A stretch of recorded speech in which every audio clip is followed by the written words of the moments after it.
Supplementary number 1 Shri Raghav Chadha. Sir, इस सदन के नेता रहे स्वर्गीय अरुण जेटली जी, जिनके साथ मेरा व्यक्तिगत रिश्ता कुछ खट्टा मीठा रहा, वो कहा करते थे कि pre retirement judgements get influenced by post retirement jobs. और मुझे लगता है इस सदन में बैठे कई सारे साथी इस कथन से सहमति अपनी दर्ज करेंगे। सर, पिछले कई सालों से, एक लंबे समय से एक चलन चलता आ रहा है कि जजों की रिटायरमेंट के बाद उन्हें एग्जीक्यूटिव रोल्स या पॉलिटिकल रोल्स दिए जाते हैं। कुछ लोग हमारे सदन में गवर्नर, राज्यसभा सदस्य बनकर आ जाते हैं, कुछ लोग रिटायरमेंट के बाद कई सूबों के गवर्नर लग जाते हैं। इससे कई प्रकार के सवाल जनता के मन में आते हैं। कॉन्फ्लिक्ट ऑफ इंटरेस्ट का सवाल आता है, एग्जीक्यूटिव इंटरफेरेंस इन जुडिशियल प्रोसेस का सवाल आता है, इंडिपेंडेंस ऑफ जुडिशरी का सवाल आता है। तो मेरा सरकार से यह सवाल है कि कुछ सुझाव जो लगातार कई समितियों के माध्यम से भी सरकार के पास आए, जो मैं अभी बताना चाहता हूं, इस पे सरकार का क्या विचार है। पहला, कि जजों की रिटायरमेंट के बाद एक कूलिंग ऑफ पीरियड होना चाहिए कि करीब करीब 2 साल तक किसी भी जज को रिटायरमेंट के बाद कोई एग्जीक्यूटिव या पॉलिटिकल रोल ना दिया जाए और किसी समिति की चेयरमैनशिप भी ना दी जाए। उस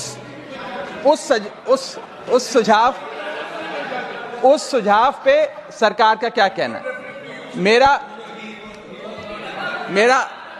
मेरा दूसरा सुझाव, Well, to satisfy my very dear friend Jairam Ramesh, in the United States, they brought a serious issue, conflict of interest of advocates. And they wanted to keep lawyers away from Congress and Senate. It was severely debated.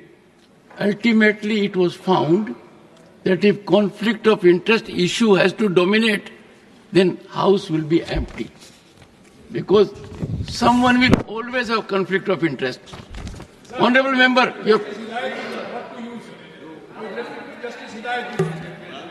Justice Hidayatullah, honorable members, for your benefit, happens to be the only one in the country who was Chief Justice of India, Vice President of India, and also discharged the functions of President of India without being Vice President or elected President.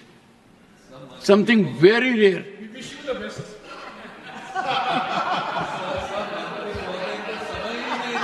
Raghav ji, आप अपना प्रश्न पूछिए। मैं शुरू से शुरू करूं sir?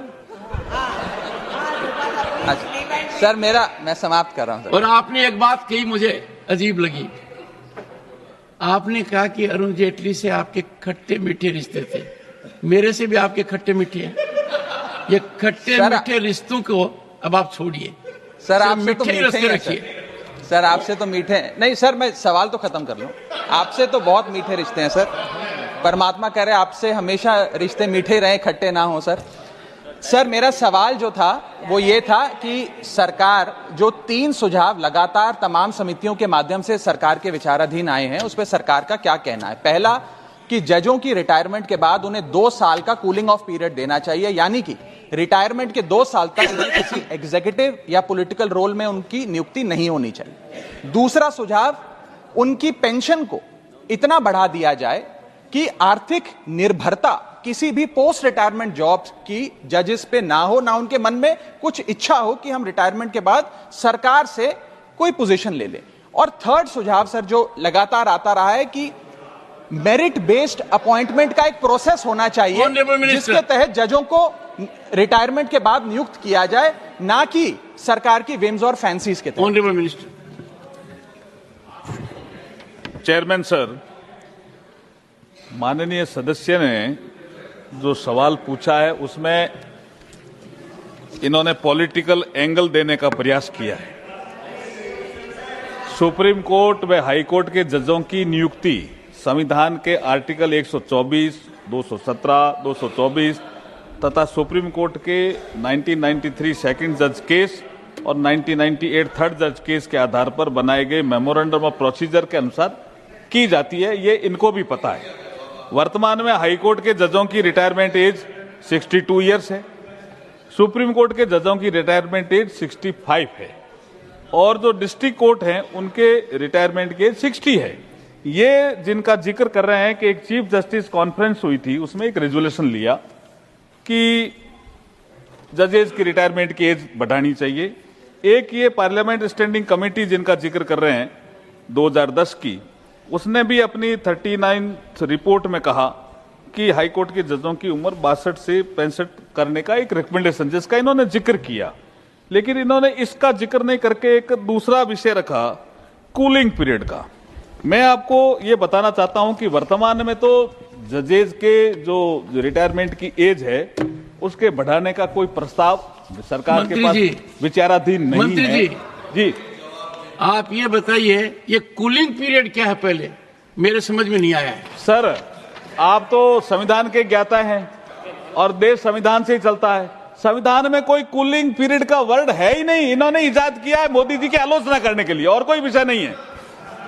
और मैं ये कहना चाहता हूं, जजेस के सुप्रीम कोर्ट और हाई कोर्ट में जब वो रिटायर होते हैं तो ये जो इंस्टीट्यूटरी बॉडीज बनी है, ये मोदी जी ने बनाई है क्या? ये ट्रिब्यूनल बने हैं, ये मोदी जी ने बनाए हैं क्या? ये देश में पहले से ही है। अगर आप एक्सपर्ट आदमी जो आपके योग्यताएं तय की हुई है कि हाई कोर्ट का रिटायर्ड जज होना चाहिए या हाई कोर्ट का चीफ जस्टिस होना चाहिए या सुप्रीम कोर्ट का रिटायर्ड जज होना चाहिए, अगर हम भरेंगे ही नहीं इनको तो इनमें काम कैसे होगा साहब?